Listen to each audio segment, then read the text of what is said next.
Now here's the thing about copywriting, guys. So like anything that I've ever written and that you can find anywhere in our blog or whatever, steal it and run with it. So just know you don't even have to call and ask. Usually people have to call and ask for copyright permission, because like if you take an article that I wrote that gets published in a magazine or a newspaper, you have to pay sometimes $2, $3, $4, $5, $6, $7 per copy that you make of it. Okay, so it's going to get very expensive very quickly. If you don't do that, you're breaking copyright law. Now, here's how you get around that. You see an article by Roxanne Emmerich, what do? Call Roxanne Emmerich and say, can we print this and just put your byline? Sure. Okay? Almost everybody will let you do that. And so if you see an article in Financial Times, in the Wall Street Journal, whatever, and you think, ooh, this would be great, I wonder what he has on his website, you go to the website, you find the information, then you can call and say, hey, can we do whatever, or you can excerpt things. You can excerpt things and not break the copyright law as well. So financial information, and so the key is you have to look tuned in. And so that's what we're showing you. As soon as an article comes out, yesterday in USA Today, I showed you like 5 or 6 different articles where you could really tap into any one of those. That's what's current right now. You want to look at that and go send. Okay, find something relevant to that and send, because that shows that you're being attentive to what the media is talking about. You don't want to be 6 months late. Now sometimes maybe you want to send an article on leadership or parenting or whatever. Those are the kind of things you can plan ahead for, and you don't just need to send one thing at a time. You can send 2 or 3 or 4 articles. But don't make this harder. Make sure everyone in the bank knows that it's their job to be finding things and sending things. Everybody's job. Find things and send it to this coordinator, so the coordinator that can then bring it into the CEO or whoever is going to be choosing and saying, here are different options, I narrowed it down to 10, what are your favorites? Okay, and then they can just choose and go.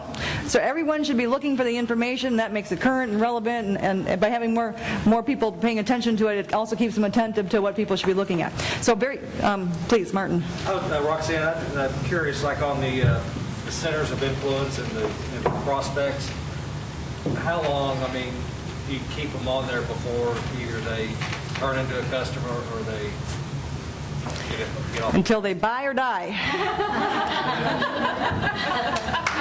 Okay? So... If at some point, at some point, is there ever, you say after a year, 2 years?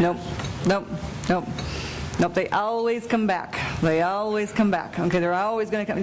When you just keep giving and giving and giving, at some point, if you really truly identified a good prospect, you want to keep prospecting. You want to keep adding this value over and over and over again, because at some point it becomes intolerable.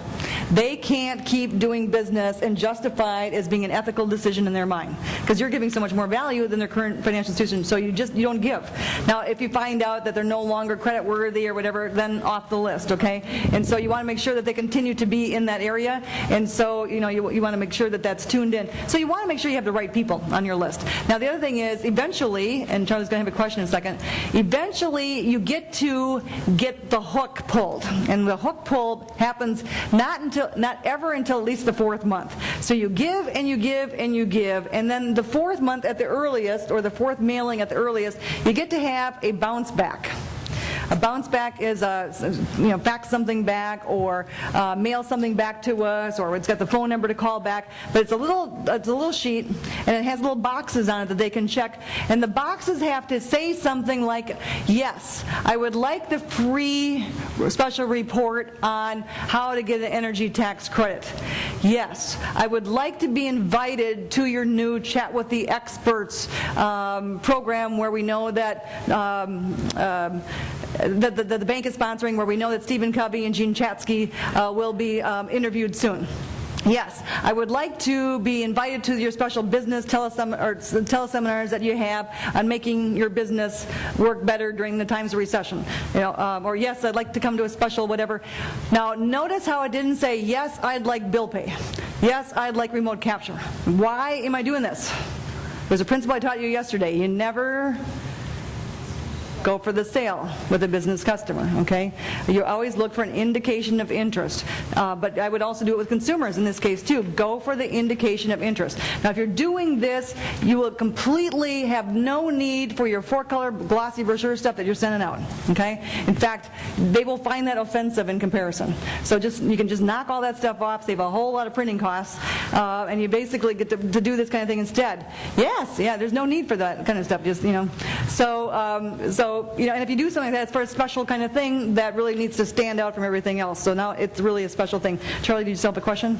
I have a top 100 question. Okay. I'm trying not to overthink this, but we've had a give that was a book on networking, the 29% solution.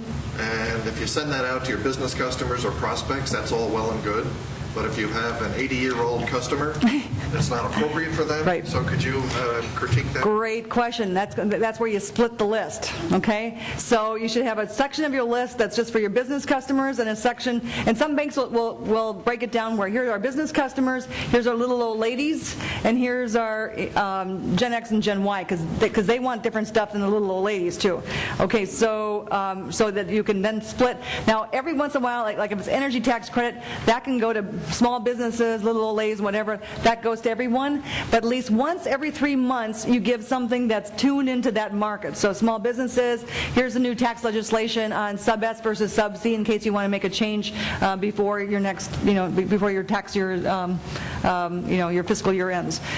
So you send something that ties into their business once in a while if they're a business customer. But they can still get the other ones as well. But don't make this so you have 15 different layouts. At the most 3. Because otherwise it becomes unmanageable. And here's what happens when you make this unmanageable. If a bank isn't doing this, I know it's because they've made it unmanageable. And why? Because they have someone in charge of it who makes things unmanageable. Okay? And so don't make this unmanageable. Keep it simple. I used to have an intern years ago who did it in my office, and half an hour a month she had the whole thing done, and it was always great. She didn't make it hard, but she was a snap kind of person. So if the people didn't give her information right away, she'd go get it out of them, and she would be intolerant of them not getting it done on time, and she'd make sure she'd have a deadline, and she never missed her deadline. It was just snap all the way through. That's the personality you want administering this process. Everybody got one of those? You know who that is? Okay, that's who you want to have do it. So it doesn't have to be a senior exec, just a great administrator who just has a bit of a pushy personality, yes? Okay, you don't want them going, oh, you're too busy, well, then we'll wait. Brian's too busy to look at the list. It's got to be somebody who walks in and goes, Brian, need this, on the list, now, okay? Those kind of people are so invaluable. You need those pushy people, right?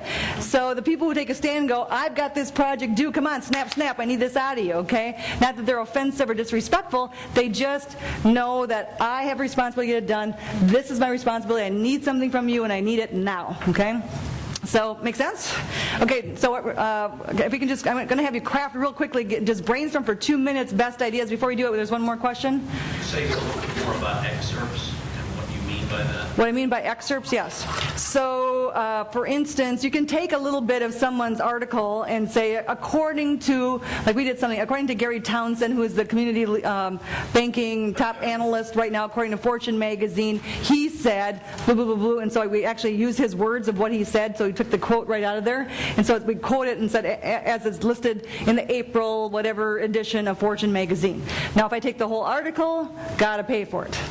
Make sense? So that's an excerpt, that's okay.